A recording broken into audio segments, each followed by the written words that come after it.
Tires are one of the most important components on the car as they are your only contact with the road. It is important to have the good tires on your car and the appropriate tires for the season. That is to say, in our climate, winters in winter and all seasons or summers in summer. One of the differences that is often overlooked is in the compounding of the tire, the rubber that comprises the tread. Winter tires, for instance, are very efficient between -40 and +7. If you drive your winter tires in summer, there's not a big risk, but they'll melt very quickly, so you'll just wear them out.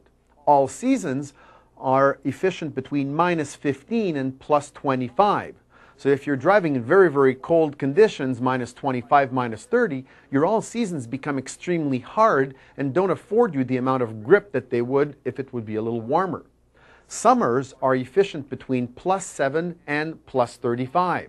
So if you're driving your beloved sports car on a beautiful spring day and it's -5 outside, your tires are hard as rock and they won't give you the kind of grip that they would if it was +20 outside.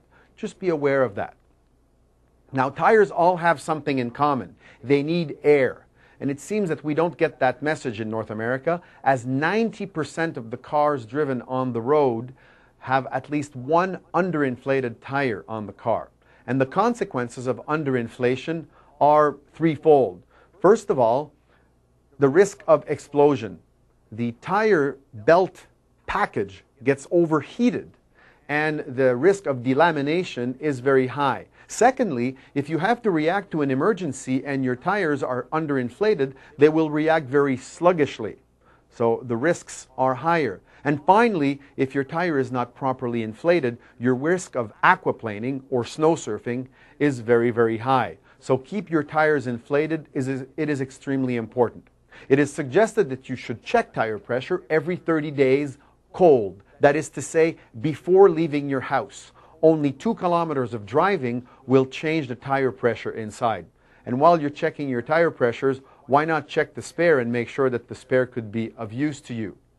Note that a good, healthy tire will lose up to 1 pound of air per month through the tire. That is normal.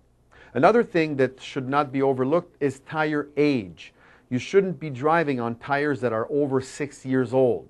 They dry up and will have a tendency to delaminate as well. And if you're storing your tires because you've chosen to go with winters in winter and all seasons or summers for the rest of the year, store them flat, one on top of the other, away from UV sources and petroleum products.